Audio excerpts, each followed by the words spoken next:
में जिसका आपने भी जिक्र भी किया, समीना सिंधु फनकारा, गाने के दौरान परफॉर्मेंस के दौरान जो है उनको गोली मार दी गई। और ये ऐसा वाक़या है कि एक गोली से 2 कत्ल हुए हैं, क्योंकि she was pregnant for 6 month जिस वक्त उसको गोली मारी गई है। और ये जो तारिक जतोई है जिस पर इल्ज़ाम आ रहा है और जिसको अरेस्ट भी कर लिया गया है, ये नशे में था, इसके 2 साथी भी थे। बार बार उस खातून से कहा जा रहा था कि आप बैठ के गाना नहीं गा रहे हैं, आप खड़े होकर गाना गाएं हमारे लिए।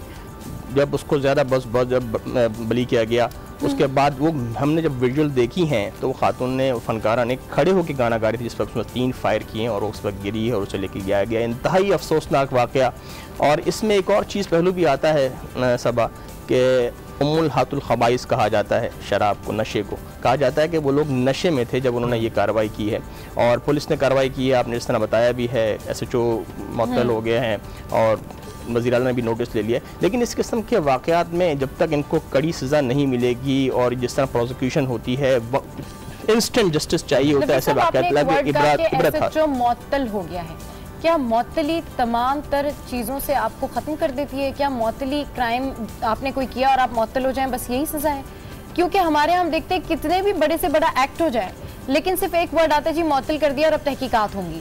लेकिन जराइम रुकते नहीं हैं, इस तरह के वाक़यात रुकते नहीं हैं। खुले आम किसी शख्स ने किसी खातून को गोली मारी है, इसका नोटिस लेना चाहिए, इसके ऊपर इक़दामात करने चाहिए कि उस शख्स की इतनी हिम्मत हुई कि उसने किसी खातून के ऊपर गोली मारी। सबा देखें, ये तो ऐसा इवेंट है जो कि मीडिया में आया और एक बेचारी उसका इंतकाल हो गया और उसको गोली लगी और वीडियो फुटेज भी आ गई। फ़नकाराएँ जो ख़ासकर जो परफॉर्मेंस में जो देती हैं महफ़िलों में, ख़ासकर गुलकाराएँ हो गई या डांसर्स वगैरह हो गए, इनको न सिर्फ बाअसर तबका बल्कि ख़ुद पुलिस एहलकार भी ऐसे होते हैं जो इन्हें हरासा करते हैं, जो इन पर अपना असर डालते हैं। और जिस तरह इनको हरासा किया जाता है, कत्ल व गारत की जाती है, अपने दबाव में ला के कार्रवाई की जाती है, उसका तो आपको अंदाज़ा नहीं है कि किस तरीके से, किस प्रेशर में ये लोग अपनी ज़िंदगी गुजारते हैं। देखने में स्टेज पर ही परफॉर्म कर रहे होते हैं, इनके चेहरे खिले हुए होते हैं और ये दूसरों को महसूस कर रहे होते हैं, लेकिन खुद इनकी ज़िंदगी से कहते हैं ना, चिराग तले अंधेरा, ये बड़े ही दबाव में रहते हैं, न सिर्फ बाअसर अफराद के बल्कि पुलिस के वहाँ पर तस्करा। बिल्कुल ठीक कह रहे हैं। और ये जो वाक़या हुआ है, ये पहला वाक़या नहीं है। पेशावर के अंदर यानी खैबर पख्तूनख्वा के मुख्तलिफ अज़ला में, ख़ास तौर पर पंजाब के मुख्तलिफ अज़ला में इस तरह के वाक़यात होते रहते हैं। जो स्टेज के फ़नकार हैं उनको आए दिन तशद्दुद का भी निशाना बनाया जाता है और कहीं ना कहीं ऐसे वाक़यात भी होते हैं जहाँ पर फायरिंग तक की जाती है और कत्ल कर दिया जाता है। लेकिन इसमें एक बड़ी तादाद जो वाक़यात की है वो ख़ास तौर पर ख़वातीन फ़नकारों की है। इसकी बहुत बड़ी वजह आप क्या समझते हैं? देखिए, वल्नरेबल तबका है ना, हमें पता है कि ख़वातीन एक तो परफॉर्मेंस के दौरान, जिस तरह मैंने एक और जिस हिसाब से ये पॉइंट उठाया था कि नशा करते हैं। देखिए, नशे की हालत में इंसान अपने आपे में नहीं रहता और ख़वातीन जब स्टेज पर आती हैं, परफॉर्मेंस दे रही होती हैं, उस वक्त इस तरह का औबाश तबका भी वहाँ महफिलों में मौजूद होता है, जो उस वक्त नशे की हालत में होता है, उन पर जुमले कसे जा रहे होते हैं, उनको हरासा किया जा रहा होता है।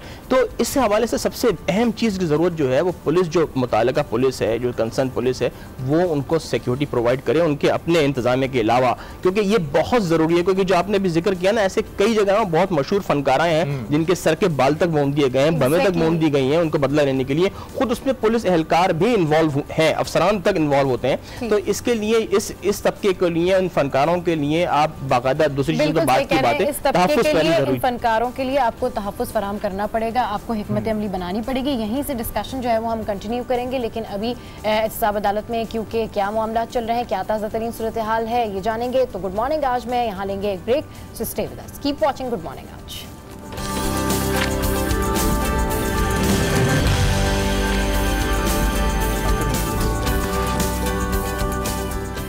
Welcome back to good morning आज।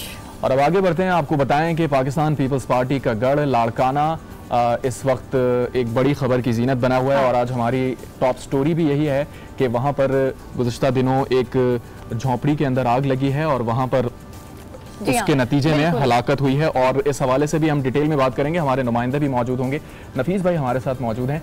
नफीस भाई, वक्फे पर जाने से पहले बात हो रही थी फनकारों के ऊपर हमलों के हवाले से, तो इसके सद्देबात के लिए आपने देखा होगा कि दावे किए जाते हैं लेकिन अमली तौर पर कुछ नहीं किया जाता है। SHO को मुअत्तल कर दिया जाता है, जैसे सबा पहले भी कह चुकी हैं, लेकिन अमली तौर पर तहकीकात होती है ना, उनके नताइज सामने आते हैं। मसला ये है कि अवैस, मैंने आपको बताया ना कि वल्नरेबल तबका होता है, इसके लिए जब तक मीडिया का भी फ़र्ज़ बनता है कि इस तरह के जो वाक़यात होते हैं उसको फॉलो करें। हमारे यहाँ ये होता है कि जब एक ख़बर बनती है, यानी कि इंसिडेंट होता है और ख़बर बनती है, हम उसको हाईलाइट करते हैं, पुलिस फ़ाल होती है, एक्शन लिया जाता है, नोटिस लिया जाता है, उसके बाद जब फॉलो अप करना छोड़ दिया जाता है तो वो दफ्तर फाइल बंद हो जाती हैं। तो इनके लिए न सिर्फ आपको एक जामे प्लान बनाना पड़ेगा, इस तरह का सिक्योरिटी प्लान, इस तरह की परफॉर्मेंस, या तो फिर आप इजाज़त ही ना दें ऐसी परफॉर्मेंस के लिए, इनके लिए, इस तरह के फंक्शंस के लिए। और अगर आप इजाज़त देते हैं तो जब कोई स्टेज पर आया है, क्योंकि ना सिर्फ ये हम आप तकरीबात की बात कर रहे हैं ना, निजी तकरीबात में इस तरह के स्टेज फनकारों के बारे में ये हम जिक्र कर रहे थे, नरगिस के साथ भी जो वाक़या हुआ था उसकी भवें तक मोम दी गई थी, सर के बाल काट दिए गए थे, लेकिन उस अफसर के खिलाफ भी कोई इस तरह की कार्रवाई ना हो सकी। यही तो मैं कह रही हूं कि आप मुअत्तल तो कर देते हैं, फिर ये भी कह देते हैं कि तहकीकात हो रही है, लेकिन उसके बाद फिर ऐसा ही कोई इंसिडेंट सामने आ जाता है, फिर आपका वही सेम जो है वो केस रिपीट हो जाता है। कि आपके सिस्टम में ये सब इन्वॉल्व है। अगर ये इन्वॉल्व नहीं है तो किसी को इतनी हिम्मत नहीं है कि ऐसी तकरीबात में वो गन्स के साथ मुसल्लह होकर बैठ जाए और फिर बली करे और फनकारों को अपने हिसाब से अपने असर के जरिए लाए और कहे कि आप खड़े होकर परफॉर्म करें मेरे लिए, यानी कि उस वक्त जो है वो उनकी उड़ान ही कुछ और होती है। तो इस तरह की कार्रवाइयां रोकने के लिए अगर पुलिस का कानून का सहारा लिया जाए, पुलिस इन्वॉल्व हो, देखें जरा सा कोई इवेंट होता है, इस तरह का कोई होता है कि फायरिंग होती है, हवाई फायरिंग होती है, पुलिस फौरन पहुंच जाती है। इवन शादी में हम देखते हैं दूल्हा को ही अरेस्ट कर लिया जाता है। बिल्कुल सही कह रहे हैं। तो जब पुलिस इतनी वेल इन्फॉर्म्ड होती है तो ये इस तरह के फंक्शन, इस तरह की तकरीबात में लाजमी इन्हें मालूम होता है। तो नफीस भाई यही नजर आ रहा है कि पुलिस की अगर विल हो, जहां पे उनका अपना मकसद हो तो वो कार्रवाई कर लेते हैं, और जहां पे उनका मकसद ना हो, जहां पे कोई ताकतवर आदमी सामने हो तो वो खामोश तमाशाई बने रहते हैं। और ऐसी तकरीबात में होता ही यही है कि जो ये सामने बैठे होते हैं, जो ये नोट लुटा रहे होते हैं, शराबें चल रही होती हैं, पुलिस को सब कुछ मालूम होता है। और कई ऐसी तकरीबात तो ऐसी हैं जहाँ खुद पुलिस अफसरान मौजूद होते हैं। तो जब तक ये आप जो ओवरहॉलिंग पूरे सिस्टम की नहीं करेंगे, इनको प्रोटेक्शन नहीं मिलेगा, और इनको प्रोटेक्शन देना लाजमी है। ये हमारे एक बड़ा सॉफ्ट इमेज है आपकी सोसाइटी का। हम देख रहे हैं, हम बड़ी मुश्किल से हम दहशतगर्दी और भत्ताखोरी और टारगेट किलिंग के चुंगल से निकले हैं। तो हमारे यहाँ इस हम बात करते कि जी हम लेकर आए, सकाफत को प्रमोट करें, विरसे को प्रमोट करें, वहीं जब एंटरटेनमेंट की चीजें हो रही होती है तो उसमें फिर इस तरह के अगर हादसे हों तो फिर आप देखें ना कि ये फनकार फिर किधर जाएंगे, उनका मोराल कितना ऐसी तकरीबात में फायरिंग के इंसिडेंट और कत्ल हो जाए तो फिर वहां तो खौफ और दहशत का आपने जो बात की नफीस भाई कि दहशतगर्दी के वाकयात हो रहे हैं, तो ये भी तो दहशतगर्दी का वाकया है। ऐसे वाकयात को दहशतगर्दी के कवानीन के तहत या इंसदाद दहशतगर्दी की अदालतों में जरूर ट्राई करना चाहिए। इस देखें, ये तो इसकी तो बेस ही है ना। आपने भरे मजमे में फायर कर दिया एक फनकारा के ऊपर, तो आपने पूरे उस ना सिर्फ उस वक्त उस लोगों के जो मौजूद थे उनको टेरराइज कर दिया, बल्कि जिन लोगों ने ये विजुअल देखी होंगी, जब ये खबरें पड़ी होंगी, तो सारा मुआशरा ही सारा मुल्क जो है टेरराइज हो गया। तो ये तो दहशतगर्दी के ज़िम्मे में आती है। किधर लॉ है, किधर पुलिस है, किधर यहाँ पर जितने भी इकदाम किए जाते हैं सिक्योरिटी के हवाले से, वो कहाँ पर है। और एक मैसेज जाता है लोगों को कि जी यहाँ पर अगर हुकूमत है, यहाँ पर अगर बादशाही है तो सिर्फ उन्हीं लोगों की बादशाहत है जिनके पास पैसा है, जो वडेरे हैं, जो दूसरा जिरगा सिस्टम है। फिर उसके हवाले से यही बातें होती हैं। और अगर हम बात करें कि आपने कहा जी इस तरीके से फनकारा को कत्ल कर दिया गया और इस तरीके से कोई इकदाम नहीं किए गए, तो चलें ये तो एक फनकारा की बात हो गई, इसके ऊपर भी हम बात करेंगे। इसके ऊपर भी अभी हम कोशिश करेंगे कि किसी को फोन लाइन पे लें और उनसे पूछें कि जी इसके लिए क्या इकदाम किए गए हैं। उन लोगों का क्या करें जिन बेचारों का कोई कसूर ही नहीं है, जो कि अपने घर में बैठे हैं और लग जाती है आग। ओहो, लगता है आपने जो है फिर वो 2 साल बच्ची की जिक्र कर रहे हैं, जिसका कंबर शहदाद कोट का वाकया इंतहाई दिल दहला देने वाला, रूह कपाने वाला वाकया है। एक माँ अपनी बच्ची की डेड बॉडी को सीने से लगाए भाग रही है पागलों की तरह। ये अवेस कहा जाता है कि reality is stranger than fiction. तो लगता है कि ये हकीकत है, क्योंकि हकीकत में हम जो वाकयात देखते हैं ना, हमने किताबों में नहीं पढ़े होते। वो हम समझ में नहीं आता कि क्या ये हम ख्वाब देख रहे हैं। एक माँ अपनी बच्ची की डेड बॉडी लेके भाग रही है, उसको ये तवक्को है, ये उम्मीद है कि कहीं ये आंखें ना खोल दे, जिसकी चार्ड बॉडी है, यानी कि डेड बॉडी, और वो जल चुकी है। ये वाकया हुआ है कंबर शहदाद कोट में मेरे ख्याल से 8 तारीख को। और उसमें हुआ ये कि झोपड़ियाँ थी, हे से बनी हुई होती हैं, ये बलूचिस्तान की ये फैमिली है, बरोही सूखी घास से बनी हुई होती है। ये वहाँ आके इन्होंने वहाँ रिहाइश रखी हुई थी, तकरीबन 12 या 13 फैमिलीज थी। और जब ये आग लगी तो 16 मजीद भी बात करेंगे, लेकिन अभी हमें ज्वाइन किया है टेलीफोन लाइन पर नुसरत सहर अब्बासी साहिबा ने। अस्सलाम वालेकुम, आपने हमारे शो के लिए वक्त निकाला, बहुत शुक्रिया। नुसरत साहिबा, जिस वाक़े के बारे में आज हम डिस्कशन कर रहे हैं, ये वाक़या कंबर शदात कोर्ट में हुआ है और इंतहाई अफसोसनाक वाक़या है। इतना अफसोसनाक वाक़या है कि एक माँ अपनी बच्ची को गोद में लेके बैठी है, उसके बचने की कोई आस नहीं है, वो जा चुकी है इस दुनिया से, लेकिन फिर भी वो इसलिए गोद में लेके बैठी है कि शायद वो आंखें खोल देगी, और ये सारी वजह जो है वो फायर ब्रिगेड का ना होना था।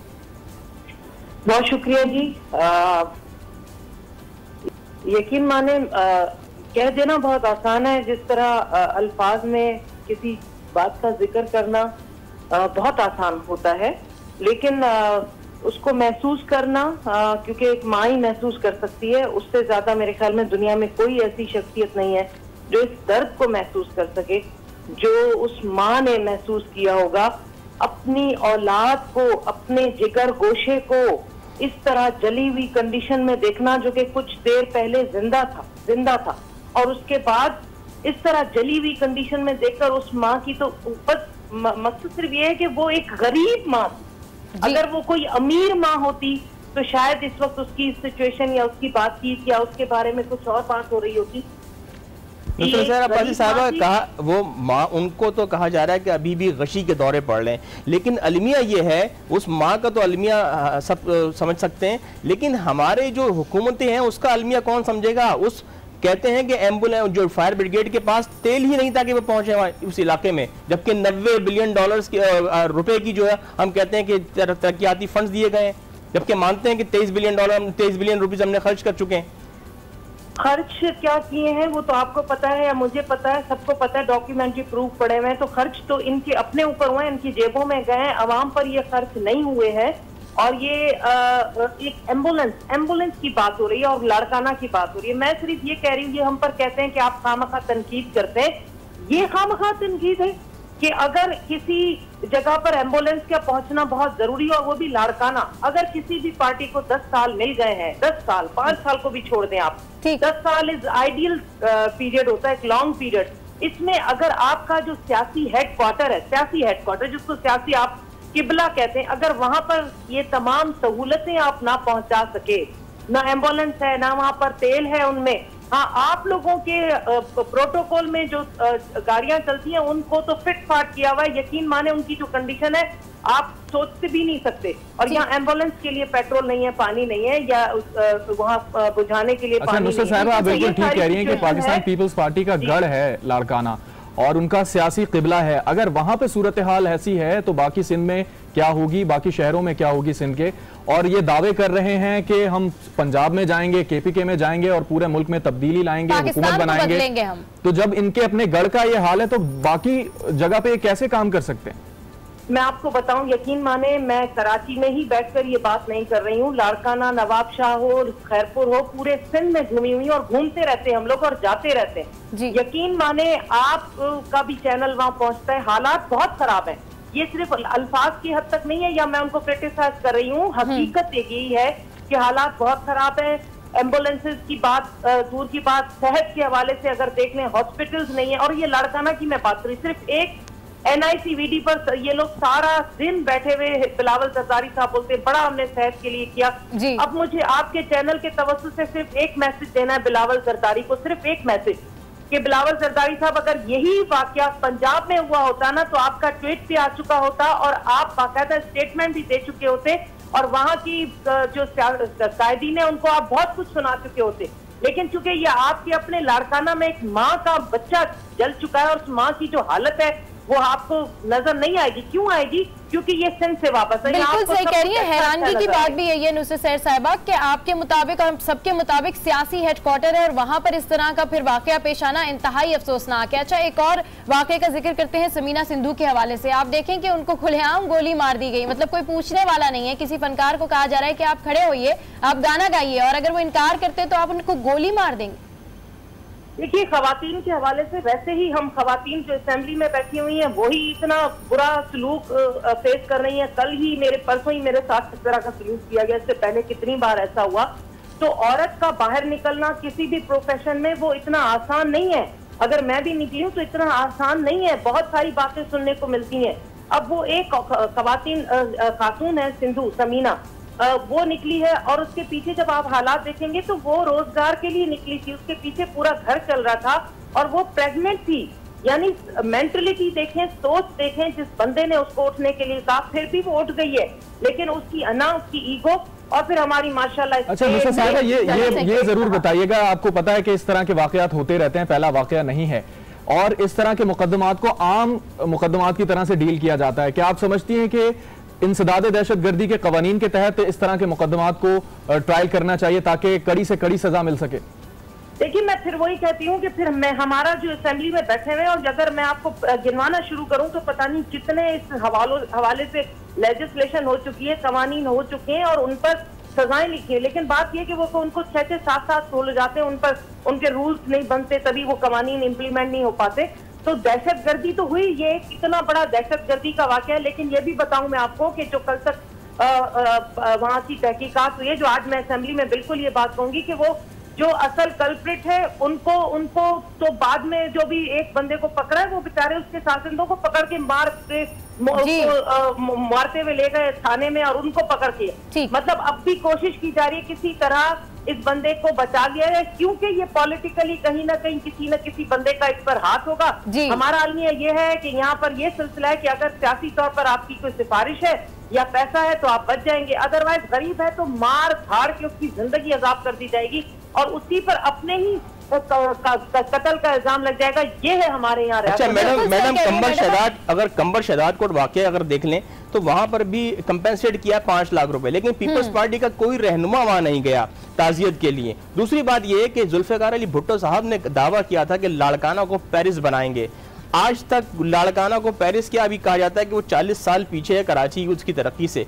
जिम्मेदार कौन है? क्योंकि सिंध हाई कोर्ट के जज साहब के भी आपको शायद रिमार्क्स मालूम होंगे, जिन्होंने कहा था कि चुड़ैल भी 7 घर छोड़ के कार्रवाई करती है। जी बिल्कुल आप सही कह रहे हैं। वो मैंने और आपने नहीं कहा, वो हाई कोर्ट के जज ने कहा कि डायन भी 7 घर छोड़ के कुछ करती है। वो बात कही गई थी 90 अरब पर। अब मुझे बताएं, अगर 90 अरब भुट्टो साहब का कही हुई बात के पेरिस बनाएंगे और इनको ये 40-50 साल से ज्यादा हो गए सिंध को रूल करते हुए, और कुछ नहीं हम इनसे पूछते, हम सिर्फ ये पूछते हैं कि कम अज कम लाड़काना में वो तमाम चीजें मौजूद होती, वो सहूलियात होती, यहाँ ऐसा कोई वाकया ना होता। आप एक मिसाल पेश कर लेते कि लाड़काना को हमने ऐसा कर दिया और हम बाकी सिंध को भी ऐसा कर देंगे, लेकिन बात यह है कि इनको सबक ये मिला कि तुम्हें करनी है करप्शन, मुझे चाहिए पैसा। जो इनके दो भाई बहन है हमारे, जरदारी साहब और उनकी बहन, इन्होंने कहा कि हमें चाहिए पैसा, हमें दुनिया की किसी चीज से कोई गर्ज नहीं है, तो हमें हमारा कमीशन पहुंचाओ, बाकी अवाम भाड़ में जाए। इनको ये बताते रहो कि भुट्टो जिंदा है, भुट्टो जिंदा है, भुट्टो जिंदा है। अगर भुट्टो जिंदा है तो फिर इस माँ के बच्चा किस तरह मर गया? ये भी तो किसी का बच्चा था। मैं ये सवाल पूछती हूँ कि खुदा न खास्ता कल आपके बच्चों के साथ ये हो तो फिर क्या हो? लेकिन बात ये कि अल्लाह की लाठी बेआवाज जरूर है, एक दिन वो बरसेगी। और मैं आपको ये आपके चैनल पे बता दूं, अल्लाह की लाठी ने बरसना शुरू कर दिया और बहुत जल्द इसका आप देखेंगे कि एहतसाब शुरू होगा। और ये सारे जितने भी जुल्म हुए हैं, अल्लाह ताला इनका हिसाब इनसे जरूर ले। लेकिन मैडम अपोजिशन इतनी एक्टिव क्यों नहीं है? आप लोग भी तो, अगर ये 40 साल से इक़्तिदार में है तो आप लोग भी तो अपोजिशन में हैं। आप लोग अब तक जो है अपनी नाकामी को क्यों नहीं मानते हैं कि आप लोग जो है वो कार्रवाई जो आप करवा सकते थे या प्रेशर डलवा सकते थे वो आप नहीं करवा सके हैं? क्यों आप लोग अब तक जो है पीपल्स पार्टी सिंध में एक डोमिनेंट पार्टी है और उसके कोई मद्दे मुकाबिल नहीं है? देखिए जी, हम PMLF तो मुसलसल कंटिन्यूसली इनके साथ मुकाबला करती चली आ रही है। अगर एक मजबूत ऑपोजिशन होती, अगर MQM अपना वो तरीकाकार इख्तियार करती और एक अच्छी ऑपोजिशन बनके हमारे साथ रहती, तो यकीन माने ये 5 साल हुकूमत कर नहीं सकते थे, इतना करप्शन, इतना ये जो सिंध का हाल के नहीं कर सकते थे। लेकिन हम तो इस वक्त असेंबली में हमारी आवाज है और आप आवाज नहीं सुन रहे होंगे। उनका जो हाल हो गया, उनके अपने कारनामों की वजह से MQM का ये हाल हुआ, टुकड़ों में बढ़ चुकी है। लेकिन अगर वो सही तरीके से सियासत करते और सिंध को ऑन करते, उन्होंने सिर्फ कराची की हद को ऑन किया हुआ था जिसकी वजह से ये हालात हो गए। तो सही एक ऑपोजिशन तभी होती है जब मजबूत हो और स्ट्रांग हो और उसमें यूनिटी हो। इसी वजह से ये इन लोगों को मौका मिला और उन्होंने अपना खूब माल कमाया, जेबों में डाला, कुछ भाग गए और कुछ इस वक्त भागने की तैयारियों में। तो अल्लाह पाक करेगा नहीं भाग सकेंगे। अब इंशाल्लाह ताला दौर चेंज होगा और वक्त आएगा कि सिंध के काफी मसाइल पे इंशाल्लाह ताला सिंध के काफी मसाइल हल हो जाए। नुसरत सहर अब्बासी साहिबा इस वक्त आज न्यूज़ से गुफ्तगू कर रही थी इंतहाई अहम टॉपिक पे, लाड़काना के हवाले से। आज ने ये इशू हाईलाइट किया और गुड मॉर्निंग आज के प्लेटफॉर्म से हम उन तमाम लोगों को ये बात एड्रेस करना चाहते हैं नफीस साहब कि इस तरह के वाकयात की रोकथाम welcome back to good morning. जनाब गुड मॉर्निंग। आज अब हम बात करेंगे मजे की और जायके की, और डेफिनेटली वो बात होगी लंच बॉक्स के हवाले से। बिल्कुल लोवेज का फेवरेट टॉपिक है और हम सबका भी फेवरेट टॉपिक है, तो लंच बॉक्स के हवाले से बात होगी। हमारे साथ स्टूडियोज में हमें ज्वाइन किया है शेफ असद लतीफ़ साहब ने। अस्सलाम वालेकुम and welcome to good morning. आज कैसे हैं आप? अल्हम्दुलिल्लाह। लंच बॉक्स के हवाले से हम बात कर रहे हैं और बड़ी ज़बरदस्त किस्म की आज हम बात करने जा रहे हैं। ये बताएं कि ये एक बिल्कुल मुझे अलजबरा लगता है कि रोज़ाना लंच में बंदा क्या खाए, क्योंकि इतनी थकन के बाद आपको बहुत ज़्यादा भूख लग रही होती है, और जब आपको बहुत ज़्यादा भूख लग रही होती है तो फिर आपकी ख्वाहिशात ये होती हैं कि जी कुछ अच्छा सा लंच खाने को मिल जाए। लेकिन अगर लंच बॉक्स खोल के देखें और वो इतना अपीलिंग नहीं हो और आपको लगे कि नहीं यार मैं तो भूख ही मिट गई, तो क्या किया जाए? देखिए ये वही सवाल है कि आज क्या पकाया जाए। तो हाँ। वही है कि आज शायद दुनिया का सबसे मुश्किल सवाल है। नहीं, उसमें देखिए उसको बहुत सिंपल है कि अगर आप अपनी 1 वीक की एक प्लानिंग कर लें। हाँ। और उसमें जिस तरह से एक शेड्यूल बना लें, लाइक उसमें वेजिटेबल भी हो, उसमें लेंटल दाल भी हो, चिकन भी हो, व्हाटएवर जो आपकी आप खाना चाह रहे हैं। अगर आप डाइट पे हैं तो फिर उसी हिसाब से डाइट का भी होना चाहिए। लेकिन इम्पॉर्टेंट जो इसमें बात है वो ये कि अब तो खैर पहले एक लंच बॉक्स का एक कॉन्सेप्ट था कि सिर्फ प्लास्टिक का एक कंटेनर में ही हम, या स्टील के वो बॉक्सेस, लेकिन अब जो है अब वो थोड़ा सा चेंज हुआ है। लंच बॉक्स भी बहुत अच्छे आ गए हैं जिसमें आप हर चीज़ कैरी कर सकते हैं। आप उसको अब तो खैर टेक्नोलॉजी है तो आप उसको अपने मोबाइल से भी उसको गर्म कर सकते हैं इस तरह। तो कहने का मतलब ये है कि लेकिन अगेन कि आप लेके क्या जा रहे हैं। अगर फॉर एग्जांपल आपने दाल लेके जानी है तो डेफिनेटली उसमें दाल जो है वो आपकी थोड़ी ड्राई होनी चाहिए, और ऑयल जो है उसका इस्तेमाल ज़रा कम होना चाहिए कि अगर आपने उसको हेल्दी करना है। इसी तरह आप उसको हेल्दी मज़ीद किस तरह कर सकते हैं, आप उसको कोकोनट ऑयल में बना लीजिए। ठीक है वो थोड़ा सा एक्सपेंसिव पड़ता है, लेकिन उसकी क्वांटिटी, स्मॉल क्वांटिटी अगर आप यूज़ करेंगे तो वो आपकी हेल्थ के लिए बहुत अच्छा है, वेट लॉस में आपको मदद करेगा। इसी तरह ऑलिव ऑयल में आप इसको कर सकते हैं, या अगर नॉर्मल किसी भी ऑयल में कर रहे हैं तो उसका इस्तेमाल कोशिश करें कि वो कम हो। अच्छा असद भाई, आपने हेल्थ के हवाले से तो बताया, दो चीज़ें हैं, हेल्थ के साथ साथ हमें मज़ा भी चाहिए, यानी हेल्दी भी हो और मज़ेदार भी लंच हो। ये दोनों कॉम्बिनेशन कैसे बनेंगे? देखिए जैसे मैंने कोकोनट ऑयल की बात की तो डेफिनेटली जब आप बॉक्स खोलेंगे तो कोकोनट की स्मेल आएगी, उसकी एक वो अपील करेगी आपको। इसी तरह आप ऑयल ना यूज़ करें, कोकोनट मिल्क पाउडर भी आता है, ठीक है, लेकिन इट्स डिपेंड कि आप रेसिपी क्या यूज़ कर रहे हैं, कौन सी रेसिपीज़ यूज़ कर रहे हैं। दाल की बहुत तरह की रेसिपीज़ हैं, लेकिन अनफॉर्चुनेटली हमारे यहाँ घरों में सिर्फ वही 2-3 टिपिकल चीज़ें बन रही होती हैं। तो इसमें यह है कि बहुत सारी चीज़ें इनोवेशन लाई जा सकती है। सिर्फ अगर आप दाल भी पका रहे हैं तो दाल को भी मुख्तलिफ अगर तरीक़ों से बनाएं तो वो भी बहुत लजीज हो जाएगी। बिल्कुल ऐसे ही है।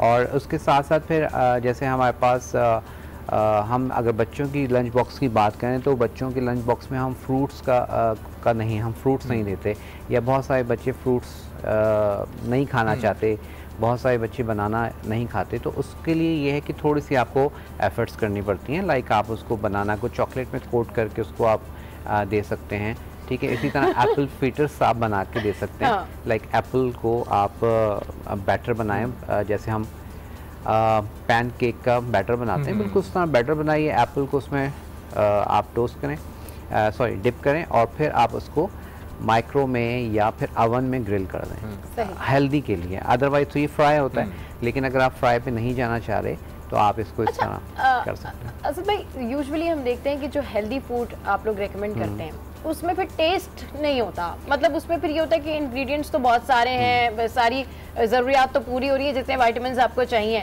लेकिन फिर वो इतना टेस्टी नहीं होता। मतलब वो कहते हैं जी इतना स्पाइसी नहीं है, थोड़ा सा जो है वो नहीं, मेरी रेसिपी आप फॉलो करें, टेस्ट अच्छा आपकी रेसिपी। अच्छा ये बताएं कि जो लंच है, जिस तरीके से आपने कहा ना कि ये बहुत बड़ा सवाल है जनाब कि जी आज क्या पकेगा, और सारी अम्मियाँ और सब लोग ये पूछ रहे होते हैं कि जी क्या पकेगा, और वही चिकन, वही गोश्त और सारा कुछ। अब लंच बॉक्स की जहाँ तक बात आती है तो लंच बॉक्स एक ऐसी चीज़ होती है जो काम के दौरान जब आप काम कर रहे हो तो आपको रिलीफ मिलता है उसको खा के, और आप एनर्जेटिक फील करते हैं। उसके बाद फिर आप अपना सेकंड हाफ स्टार्ट करते हैं और मजीद काम शुरू करते हैं। तो इसको किस तरीके से हम यानी डिस्ट्रीब्यूट कर सकते हैं कि आपने मंडे को ये लेके आना है, ट्यूसडे को लंच में ये लेके आना है, फिर वेडनेसडे को आपने ये लेके आना है, तो ये किस तरीके से, और वो हेल्दी भी हो, मज़े का भी हो?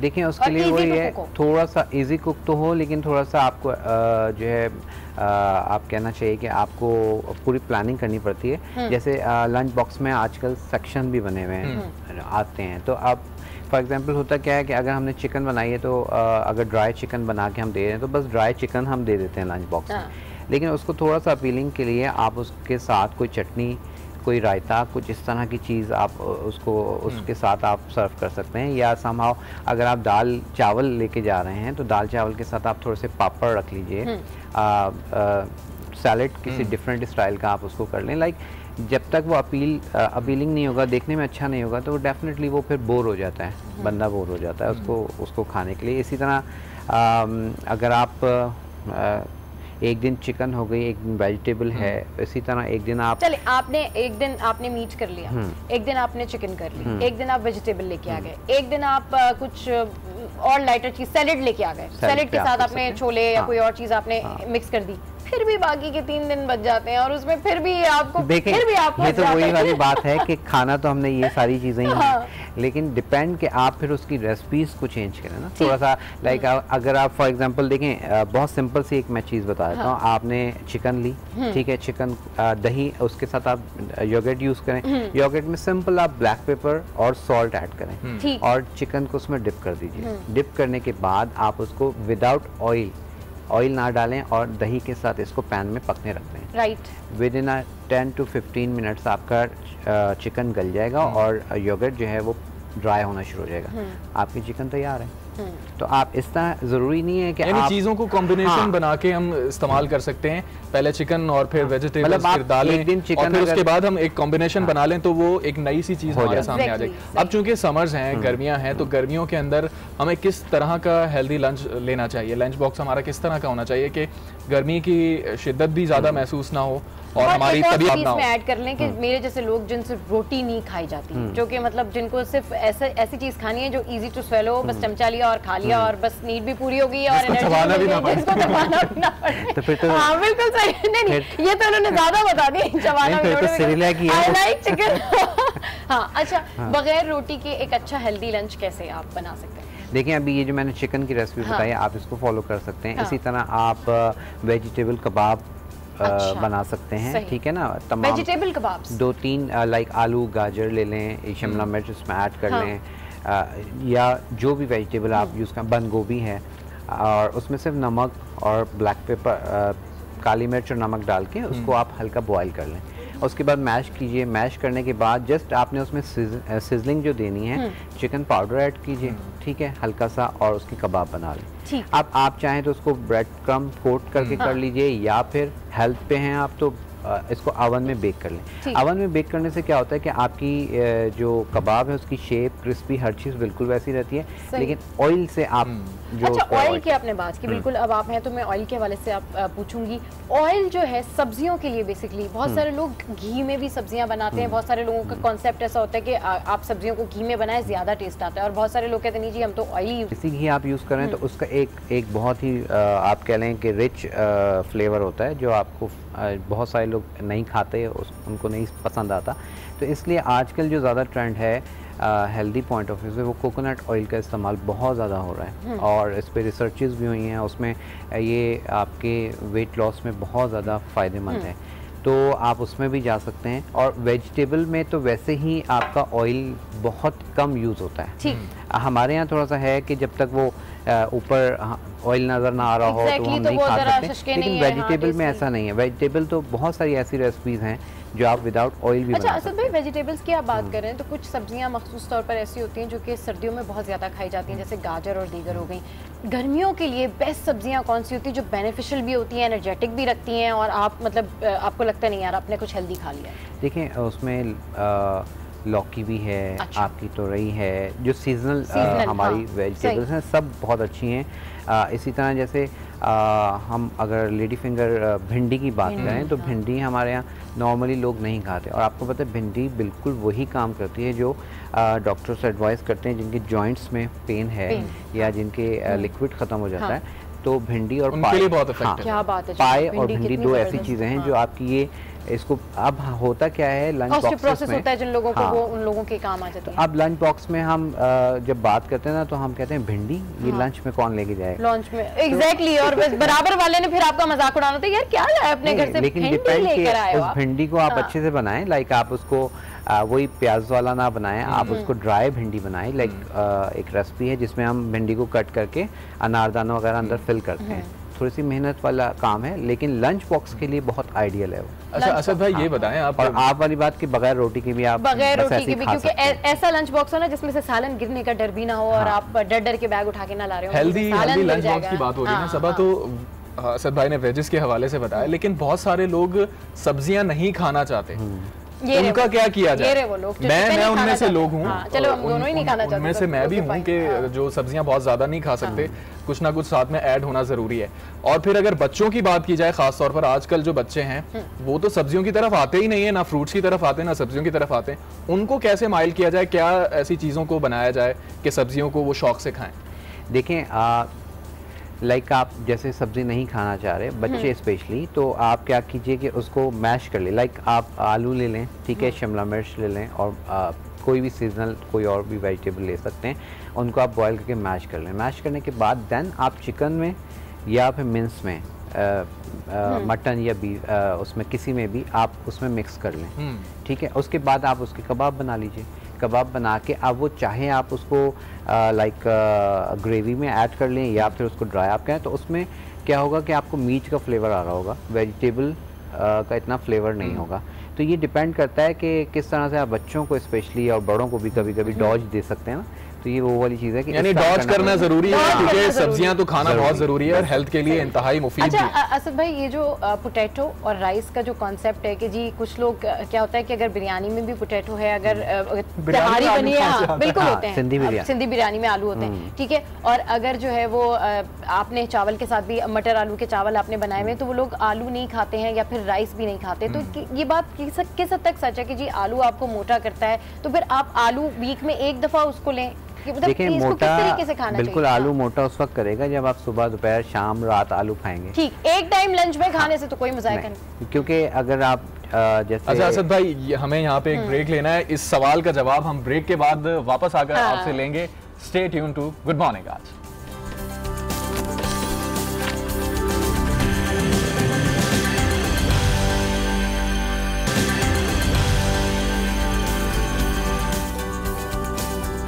Welcome back to good morning. तो जनाब मजे की डिस्कशन हो रही थी, जायकेदार डिस्कशन हो रही थी, और इस डिस्कशन में हम बात कर रहे हैं लंच के हवाले से, लंच बॉक्स के हवाले से। तो हमें अब ये बात तो समझ में आ गई कि जी आपने दिन डिसाइड कर लेने और मुख्तलिफ लंच आपने लेके जाने हैं जो कि हेल्दी भी होंगे आपके लिए, उसमें चिकन भी आ जाएगा, मीट भी आएगा और वेजिटेबल भी आ जाएगा। अच्छा अब थोड़ी सी बात कर लेते हैं उन लोगों के लिए जो कि जिनके पास ऑफिस में बहुत कम टाइम होता है, मतलब लंच करने का बड़ा कम टाइम होता है, और उनको ये होता है कि यार थोड़ी सी देर में जल्दी से हम बहुत सारा लंच भी कर लें, और डाइट कॉन्शियस भी होते हैं, उनको जो है ना अपना बॉडी मास भी नहीं बढ़ाना है, स्मार्ट भी रहना है, स्लिम भी रहना है, और टाइम टेकिंग भी लंच उनको ऐसा नहीं लेना जो बहुत देर लग रही है जी खाए जा रहे हैं लंबा चौड़ा लंच। देखिए उसके लिए ये है कि जैसे हम सैलेड की बात कर रहे थे, अगर आप कुकम्बर ले लें जैसे, ठीक है, कुकम्बर ले लें, उसके साथ कोई भी एक डिप बना लें, लाइक आप योगर्ट के साथ बहुत सारी डिप्स बनती हैं, कोई भी एक आप डिप बना लें और आप सिर्फ योगर्ट एंड डिप के साथ भी आप अपना लंच कर सकते हैं।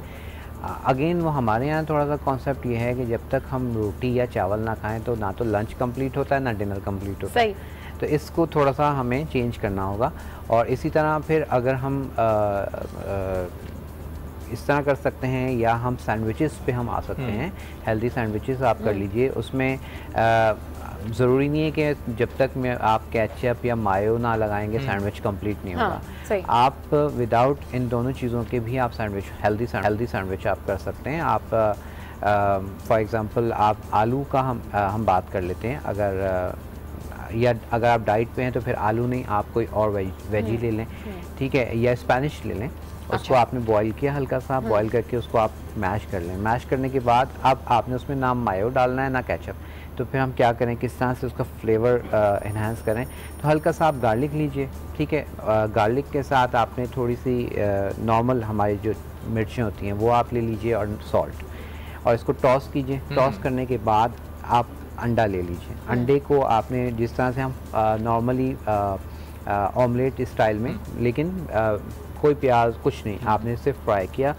आप ब्रेड पर जो है ब्रेड पर आप स्पैनिश रखिए, अंडा रखिए, उसके बाद कोई भी अगर आपने वेजी रखना चाह रहे हैं वो रख के सैंडविच क्लोज कीजिए और आपका हेल्दी। आपने सैंडविच के हवाले से बता दिया, सैलेड के हवाले से बता दिया, लेकिन मैं सोच रहा था कि अगर हम लंच में सैलेड खाएंगे तो हमें तो और ज्यादा भूख लगने लग जाएगी। अगर मैं अपनी मुझे तो नहीं लगती, लेकिन ओवेस को बहुत लगती है। हाँ, मुझे लगना शुरू हो जाएगी डेफिनेटली, क्योंकि फिर क्या करें, जो हम जेंट्स होते हैं उनको तो ऑब्वियसली ज़रा ज़्यादा होता है, लेकिन उसके लिए है कि आप जैसे हम वो यूज़ कर सकते हैं। सैलेड में आप चिकपी का इस्तेमाल कर लें, वाइट जो चने होते हैं उनको बॉईल करके वो सैलेड में डालेंगे आप, तो फिर क्या होता है कि वो आपका पूरा एक लंच का काम देता है। तो इस तरह के सैलेड्स बहुत सारे हैं जो बहुत देर तक लाइक आपका पूरा एक मील का अच्छा असद भाई, मैंने देखा कि बहुत सारे लोग स्टार्टर के तौर पर सैलेड बहुत सारी खाते हैं खाने से पहले, फिर उसके बाद माशाल्लाह से वो खाना भी उतना ही हिसाब में खाते हैं, तो फिर जाहिर सी बात है उनका फिर जो स्टमक है वो तो गड़बड़ करेगा, क्योंकि सैलेड अगर आप स्टार्टर के तौर पर खा रहे हैं तो मेरा नहीं ख्याल कि आप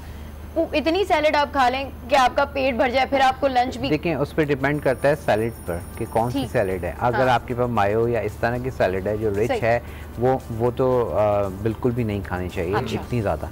हाँ, खाने से पहले जो नॉर्मल आपके सैलेड्स है या आपने उसके ऊपर लेमन स्क्वीज किया हुआ रॉ सैलेड, हाँ रॉ सैलेड जो है वो आप पूरा एक बाउल खाना चाहिए हर बंदे को। अच्छा, पूरा बाउल आप रॉ सैलेड का खा लें। अच्छा, यूजुअली ये होता है कि आपके घर में हमेशा सैलेड्स मौजूद नहीं होती, मतलब कभी आपके पास अगर खीरा है तो आपके पास प्याज शॉर्टेज भी होती है, टमाटर नहीं होते, तो कौन सी वो बेस्ट 3 ऐसी चीज़ें हैं जिनके साथ में अच्छा सैलेड बन जाता है, जो अवेलेबल हो तो आप सैलेड बना लें, आपकी ज़रूरत पूरी हो जाएगी, इंग्रेडिएंट्स। देखिए ये तो है कि जो भी चीज़ है उसी से अच्छा बना लें। हाँ, नहीं लेकिन फिर भी एक तरीक़ाकार होता है ना कि अगर आपके पास टमाटर और सिर्फ खीरा है तो आप अब उसको किस तरह से मैनेज करेंगे? उसमें सिंपल ये है कि आपने देखें, अब वो ये है कि आपके पास अगर ओरिगेनो मौजूद है घर में या कोई भी हर्ब मौजूद है, थोड़ा सा वो हर्ब ऐड करें, सॉल्ट और ब्लैक पेपर डालें, या आप समाव आप उसके ऊपर हनी का इस्तेमाल कर सकते हैं, ठीक है। हनी के साथ आप लेमन, हनी एंड लेमन का एक कॉम्बिनेशन ऐसा है कि आप उसको मिक्स करके किसी भी सैलेड पे डालते हैं तो उसका एक फ्लेवर बिल्कुल फ्लेवर भी आ जाएगा और ज़्यादा इनरिच भी हो जाएगा, आपको जो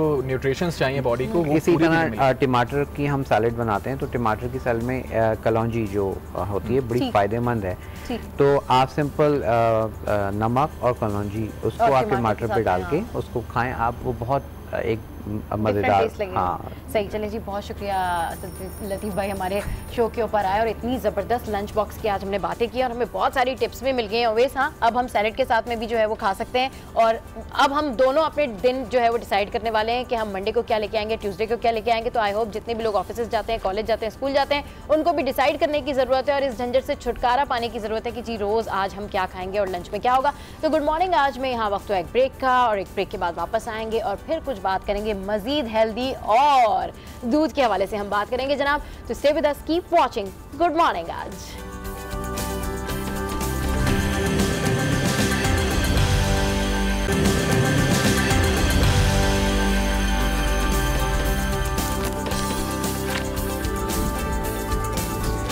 welcome back to good morning Aaj. और अब कुछ बात करते हैं दूध के हवाले से, क्योंकि हमने पहले बात की हेल्दी लंच बॉक्स के हवाले से, तो हेल्दी लंच के हवाले से बात करने के बाद अगर दूध की बात ना की जाए तो ऐसा हो नहीं सकता। और इस पर बात करने के लिए हमारे साथ एक ज़बरदस्त कंपनी की ज़बरदस्त ब्रांड एम्बेसडर मौजूद हैं, और हिना मुगल हैं, आप कंट्री ब्रांड मैनेजर हैं डे फ्रेश की। अच्छा हिना, सबसे पहले तो हम आपको प्रोग्राम में खुशामदीद कहेंगे। डे फ्रेश ये प्रोडक्ट हमको नजर आ रहे हैं इस वक्त, फ्लेवर्ड मिल्क है, पेस्चराइज्ड मिल्क है और नॉर्मल वेरियस क्वालिटीज़ हैं इसके अंदर। तो हिना, जहाँ पर कंपनी में इतने सारे और क्वालिटीज़ हैं और ब्रांड्स हैं, why dairy fresh? Okay, I think this is very important topic कि आप मिल्क के बारे में बात करें, because milk is such an integral part of everyday's life। और अभी भी मैं फोरम में भी देखती हूँ, और अगर कहीं जाएं तो घर की जो ख़वातीन हैं, जो डिसीजन मेकर्स हैं, उनको बहुत प्रॉब्लम आता है कि यार they are bombarded with lots of choices. Packaged category में भी इतनी चॉइसेस हैं, लूज मिल्क भी है, तो कौन सा सही मिल्क है जो कि वो अपने लव्ड वंस को कॉन्फिडेंटली दे सकते हैं। इसमें जहाँ पे हम लोग देखते हैं कि पैकेज कैटेगरी से रिलेटेड लोगों में अभी भी बहुत सारे वहम हैं या ख्यालात हैं, उसके ऊपर भी मैं बात करती हूँ, लेकिन अभी भी बहुत ऐसा चंक ऑफ द मार्केट है जो कि लूज मिल्क कंज्यूम करता है और बिना झिझक बड़े कॉन्फिडेंटली उनको लगता है this is the purest form of milk जो कि वो अपने लव्ड वंस को दे सकते हैं, नॉट नोइंग कि यार वो किस तरीके से किस प्रोसेस के थ्रू आप तक पहुंचाए। तो यहाँ पे I feel this is my responsibility, क्योंकि मैं एक ऐसे बिजनेस में काम कर रही हूँ जहाँ मैंने चीज़ों को गौर से और करीब से देखा है। सही। और उसमें मैं अपने मुझे लगता है कि मेरी रिस्पॉन्सिबिलिटी भी as a citizen of Pakistan कि सही पीस ऑफ इंफॉर्मेशन लोगों से शेयर करूँ, क्योंकि यहाँ बहुत लैक ऑफ नॉलेज और मुझे एजुकेशन लगता है। लूज मिल्क में जैसे जो भैंस मंडी आप कहते हैं, जो वहाँ पे अगर आप उनका एनवायरनमेंट देखें, जिस किस्म के गंदे एनवायरनमेंट में रखा होता है, हाथों से दूध को एक्सट्रैक्ट किया होता है, गंदे कंटेनर्स के अंदर रखते हैं। दूध is a perishable product, it has its life, और उसको आपने एक्सट्रैक्ट करने के बाद एक सर्टेन टेम्परेचर में फ़ौरन ठंडा करके रखना है। लेकिन यहाँ पे आपको पता है कि वो फैसिलिटीज़ नहीं है। आपने गंदे कंटेनर्स में प्रोलॉन्ग टाइम पीरियड के लिए रखा है, फिर दूध के अंदर वो बर्फ़ के सांचे डाल देते हैं जिसके थ्रू यू नो गंदी बर्फ, उससे आप बैक्टीरिया और एडअप होता है। फिर उसके अलावा वो जब अपने कंटेनर्स या साइकिल्स या बसेस के अंदर जब दूध को रख के सफ़र तय करते हैं to deliver the milk to its final destination, तो वो भी एक अच्छे टेम्परेचर में नहीं होता। रास्ते में पोल्यूशन, गंदगी, एक जो रिक्वायर्ड टेम्परेचर है दूध के लिए वो नहीं होता, तो बैक्टीरिया बढ़ जाता है, वो इतना हाइजीनिक नहीं होता है। अच्छा, अगर हम डे फ्रेश की बात करें तो UHT मिल्क और day fresh pasteurized milk, what's the difference between both of them? Okay, they both are two different technologies. One is UHT, जिसमें हम दूध को 137 डिग्री में एकदम गर्म करके और फ़ौरन उसको कूल डाउन करते हैं। ठीक। अच्छा, इसका मैं एक बात करना चाहती हूँ, क्योंकि लोग समझते हैं कि आपने जब इसको एकदम 137 डिग्री में किया तो शायद बैक्टीरिया किल हो गया, but this is completely wrong. You know, आपने एकदम 137 डिग्री में उसको हीट करके उसका बैक्टीरिया किल करके फ़ौरन जब आप उसको कूल डाउन करते हैं तो आपने उसकी जो न्यूट्रिएंट वैल्यूज है वो इंटैक्ट रही हैं, सिर्फ बैक्टीरिया किल किया है। और फिर आपने उसको जैसे कि टेट्रा पैक की 6 लेयर पैकेजिंग के अंदर प्रोटेक्ट कर दिया है। एक खाने पीने की चीज़ को दो चीज़ें जो हैं उसको ख़राब करती हैं, which is an access to sunlight and air. ये दो चीज़ों से जब आपने 6 लेयर टाइट पैकेजिंग करके उसका एक्सेस ही डिनाई कर दिया है, which means nothing is going inside, तो वो इससे बचेगा। अच्छा, इसका मैं लोगों से कहती हूँ कि अगर आप इसका छोटा से घर में टेस्ट करके देखें कि आपको वहम होता है कि इसके अंदर प्रिजर्वेटिव है तभी लंबी लाइफ है। आपने दूध को खोला टेट्रा पैक का, उसके बाद रेफ्रिजरेट नहीं किया, उसको बाहर टेबल में खुला छोड़ दिया, ठीक है, रेफ्रिजरेट नहीं किया, जो कि इसके ऊपर लिखा होता है कि after opening you need to refrigerate it back, तो आपका जो दूध है वो उसी तरह बासी हो जाएगा जैसे कि ताज़ा दूध। तो अगर दूध के अंदर कोई प्रिजर्वेटिव है तो दूध को बासी नहीं होना चाहिए। तो which means it's a 6 layer protection जो कि सनलाइट और एयर को दूध के अंदर जाने नहीं देती और आपका दूध लंबे पीरियड के लिए प्रोटेक्टेड रहता है। ऑन द अदर हैंड, आपने मुझसे पूछा कि आई एम गोइंग, अगर बहुत ज़्यादा तो नहीं पास जा रहे, पेस्चराइज्ड का जो है आप 72 डिग्री के अंदर इसको हीट करते हैं और फिर प्रॉपर फ़ौरन कूल डाउन कर देते हैं। अच्छा, पेस्चराइजेशन में आपके जैसे दो दूध के अंदर नेचुरली बैक्टीरियाज होते हैं, पैथोजेंस एंड स्पोर्स। तो पैथोजेंस आपके कम्प्लीटली किल हो जाते हैं और स्पोर्स डोरमेंट हो जाते हैं, तभी पेस्चराइज दूध को जो है उसकी लाइफ 3 से 4 डेज होती है। और आपको उसको हमेशा मतलब फ्रॉम द स्टार्ट ही इसको 4 डिग्री टेम्परेचर में मेंटेन रखना है, वरना वो ख़राब हो जाता है। तो this is the difference between pasteurize and Pakistan में कराची के अंदर we are the only company who is into pasteurized milk. बाकी टेट्रा में we have 1 litre pack, we have छोटा पैक। अच्छा, इसका छोटा है आपके पास?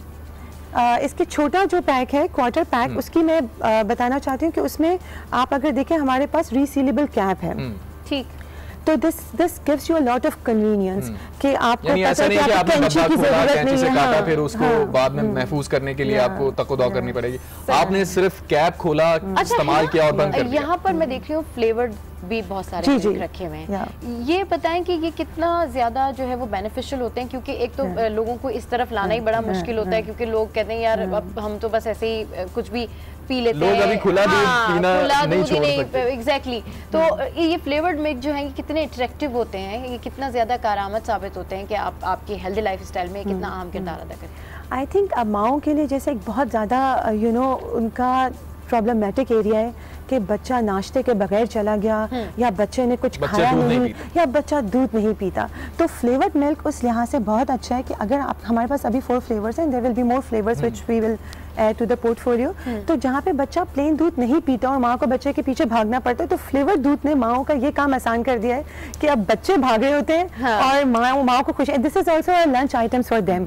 और इसकी हमारी टारगेट मार्केट है बच्चे भी, टीनेजर्स इज अ कंप्लीट हमारी जो इसकी target market. And I think it's a healthy substitute. अगर आजकल आप देखें कि कितना रुझान हेल्थ एंड फिटनेस की तरफ है, अब फिजी ड्रिंक्स हो गए, कार्बोनेटेड ड्रिंक्स हो गए, वो आपको पता है हेल्थ के लिए अच्छे नहीं है, तो then people are looking for healthy substitutes. अब दूध के साथ फ्लेवर्ड मिल्क में फ्लेवर भी है आपकी एकदम you know it's thirst quenching, at the same time आपके लिए एक हेल्दी सोल्यूशन। अच्छा हिना, ये बताएं, फ्लेवर्ड मिल्क आप बता रहे हैं कि उसमें दूध की ग़िज़ाइयत तो होगी, दूसरी जो उसमें जैसे फ्रूट्स, मुख्तलिफ फ्रूट्स के फ्लेवर हैं, तो क्या उसके अंदर वो फ्रूट की ग़िज़ाइयत भी शामिल होगी? जी, ये हमारे फ्लेवर्स हैं, तो इसके अंदर दूध का जो है ना आपको ज़्यादा इसके अंदर फ़ायदा जा रहा है, but then it is all flavours. और हम इसके अंदर नेचुरल अपना यूज़ करते हैं। जैसे अगर आप बाकी बात करें तो लोग जो है एसेंसेस यूज़ करते हैं, but we use natural fruits, तो जिससे आपके अंदर ना कि सिर्फ दूध बल्कि उस पर्टिकुलर इंग्रेडिएंट की भी ग़िज़ाइयत आपके तमाम चीज़ों के अंदर जो है इसका टेस्ट बड़ा ज़बरदस्त है। चाहे आप इसको खीर के साथ में यूज़ करें, क्रीम्स के तौर पर यूज़ करें, या फिर वो ये है कि फ्लेवर्ड मिल्क हैं तो आप डेफिनेटली इसको इसलिए भी पी लेते हैं कि अच्छा स्ट्रॉबेरी, चलो ये तो मेरा फेवरेट है, मैं इसको जो है ना वो ट्राई कर लेती हूँ। अच्छा ये बताएं कि आपने इसके प्रिजर्व होने के हवाले से बताया, इसके ओवरऑल आपने बताया कि इसकी पैकेजिंग के हवाले से कितना बेनिफिशियल है और ये कितना ज़्यादा हाइजीनिक है। चाय जो होती है बड़ा अहम किरदार होता है उसका लोगों की ज़िंदगी में, क्योंकि लोग चाय पी रहे होते हैं और उससे रिफ्रेशिंग हो रहे होते हैं, लेकिन एक अच्छी चाय एक अच्छे मिल्क के बगैर जो है वो बनना नामुमकिन है। तो उसका कैसा आपको ओवरऑल इस प्रोडक्ट का कैसा फीडबैक है, सब चीज़ों से रिलेटेड लोग क्या कहते हैं? काफ़ी अच्छा है जी, क्योंकि ऑब्वियसली कराची में ज़्यादा आपका मिल्क का जो कंजम्पशन है वो है ही चाय में, तो इस दूध से चाय बहुत अच्छी बनती है। और जैसे मैंने आपको बताया कि हमारा जो क्वार्टर पैक है उसमें भी it's so convenient, it's so handy कि मैं तो कहती हूँ कि जैसे ऑफिस में भी अगर आपको एक ही चाय का जायका मिल रहा है, लेकिन चाय कुछ लोग जो बहुत टी लवर्स होते हैं they want a very distinctive taste of tea, हर जगह उनको वो सेम टेस्ट चाहिए। अगर वो दूध वो इस्तेमाल करते हैं तो उनको वही दूध वही चाय का ब्रांड चाहिए, तो उसके लिए भी इट्स वेरी हैंडी कि अगर आपके ऑफिस में कोई एक वन टाइप ऑफ दूध इस्तेमाल हो रहा है, you can always carry your pack और आपने इसको बड़ा it's easy to open, easy to pour, reuse भी आप कर सकते हैं क्योंकि स्पिल ओवर नहीं है, कैंची नहीं चाहिए। और अच्छा हिना, आपकी मैं प्रोफाइल देख रहा था कंपनी की, तो इसमें लिखा हुआ है कि आपका जो जितना भी दूध कलेक्ट किया जाता है वो किसी एक जगह से कलेक्ट किया जाता है और वो फॉर्म भी आपके अपने ही फॉर्म से। तो ये बताइएगा कि जिन जानवरों से दूध लिया जाता है वो कौन से जानवर होते हैं? अच्छा, ये आपने बहुत इंपॉर्टेंट क्वेश्चन रेज किया because I wanted to talk more about Day Fresh. Day Fresh जैसे आपने स्टार्ट में पूछा कि व्हाई डे फ्रेश, जब इतनी चॉइसेस अवेलेबल हैं तो लोग डे फ्रेश क्यों लें? डे फ्रेश की सबसे खास बात यह है कि आपका जितना दूध आप इस्तेमाल करते हैं that is 100% collected from your own single source farm, जहाँ पे 100% ऑस्ट्रेलियन काउज हैं। सबसे इम्पोर्टेंट चीज़ जो होती है ना किसी भी खाने पीने की चीज़ का डिसीजन लेने के लिए उसकी सोर्स होती है, and Day Fresh from day one has always been clear कि हमारी सोर्स क्या है। हमारी ओपन डोर पॉलिसी है जिसमें हमारे schools, universities, colleges, medical students, हाउस वाइफ्स, जितने आपके सोशल प्लेटफॉर्म्स हैं, soul sisters, Karachi chefs at home, इन सबको हम लेकर गए हैं क्योंकि हमारा मानना यह है कि यार you know you should invite them to your farm, to your source, अपना खुद देखें और अपना खुद का डिसीजन लें। वेरी गुड थिंग, क्योंकि किसी प्रोडक्ट के बारे में कोई इतना ज्यादा कभी ब्रीफली बताता नहीं है कि जी हमारी सोर्स क्या है, और ये बहुत अच्छी बात है कि एटलीस्ट आप लोग ये भी बता रहे हैं कि जी हमारी सोर्स क्या है। एक आपकी सोर्स है, फार्म हाउस है, वहीं से आप लोग जनरेट करते हैं सारा कुछ और फिर उसके बाद आके इसको मार्केट में डिस्ट्रीब्यूशन में जो है उसका प्रोसेस होता है। और हमारे ऑटोमेटेड 100% ऑटोमेटेड मिल्किंग पार्लर्स हैं, there is no human touch. हमारी ग्रास टू ग्लास पॉलिसी ऐसी है, यहाँ फार्म है तो साथ ही प्लांट है, तो दूध से बहुत लंबा डिस्टेंस और ट्रैवल नहीं करना पड़ा। That is why there is no bacteria count. तो ग्रास टू ग्लास आपने एक ट्रेसेबिलिटी दी है and that you can only ensure जब आपका फार्म और प्लांट अंडर वन कंट्रोल है। आप इवन अगर आपको किसी चीज को जब आप मेजर कर सकते हैं तब इस चीज को आप कंट्रोल भी कर सकते हैं, तो वो आपका तभी। वैसे भी रमजान आ रहे हैं तो आप देखें कि उसके अंदर कितनी ज्यादा जरूरत पड़ती है आपको, आप डिफरेंट चीजें ट्राई कर रहे होते हैं, तो मेरे ख्याल में ये प्रोडक्ट जबरदस्त रहेगी अगर आप उसको यूज करते हैं। किसी कस्टर्ड के अंदर भी यूज कर रहे होते हैं, मुख्तलिफ चीजों के सिवाइयों के अंदर योगर्ट रेंज भी है आपकी, जी हमारी योगर्ट रेंज भी सही, उस हवाले से भी थोड़ा सा बताएं कि हमारे पास अपनी स्वीटेंड योगर्ट है, प्लेन योगर्ट है, then we have raitas and we have flavoured yogurts also, जो कि स्ट्रॉबेरी और ब्लूबेरी के अंदर है, फ्रूट योगर्ट्स जिनको हम कहते हैं frogurts. So we have a yogurt range, और उसके अलावा हमारा फ्लेवर्ड मिल्क है, पेस्चराइज्ड प्रोसेस है, एंड देन इंशाल्लाह वी वांट टू बी जो है ना, हम अपने चाहते हैं कि ब्रेकफास्ट टेबल का एक कंप्लीट 100% सोल्यूशन प्रोवाइडर हो अपने ऑडियंस के लिए। एंड देखिए इट्स वेरी इंपॉर्टेंट कि दूध तो सब दे रहे हैं, बट द रियल मिल्क जो कि उसकी एक्चुअल फॉर्म के अंदर है, जिसमें nothing is added, nothing is subtracted, अपनी एक नेचुरल फॉर्म में कस्टमर तक पहुंचे, ये हमारा जो है ना एक कंपनी का गोल है। रियल मिल्क इब्तदाई में आपने बताया कि जो खुला दूध होता है उसके अंदर बहुत सारे जरासीम ऐड हो जाते हैं, क्योंकि वो एक मखसूस प्रोसेस के थ्रू नहीं गुजर पाता। अभी आपने बताया कि आपका ऑटोमेटेड सिस्टम है दूध कलेक्शन का, तो इसके ऊपर ये आपका यूएसपी भी है कि खास बात ये है, this is the competitive as. USP आपकी सबसे बड़ी यही है कि आपका दूध, आपको सोर्स का पता है ना, आप कलेक्ट नहीं कर रहे डिफरेंट गवालों से, तो आपको ये पता है कि आपकी जो जर्नी है ना वो बहुत पहले से स्टार्ट हो जाती है, पता है कि राइट फ्रॉम आपकी सोर्स है, कहां से आप कलेक्ट कर रहे हैं, आपकी journey starts a way before, hygiene होगा और जो आपकी प्रोडक्ट है वो भी हाइजीनिक होगी। बहुत हमारी ना आप हमारे शो पर आई और जबरदस्त किस्म की प्रोडक्ट के हवाले से हमें बताया। आई होप कि आप सब भी इसको ट्राई करेंगे। गुड मॉर्निंग आज के प्लेटफॉर्म से फिलहाल इतना ही, ऐसे ही हंसते रहिए, मुस्कुराते रहिए और देखना मत भूलिए। Keep watching. Good morning. आज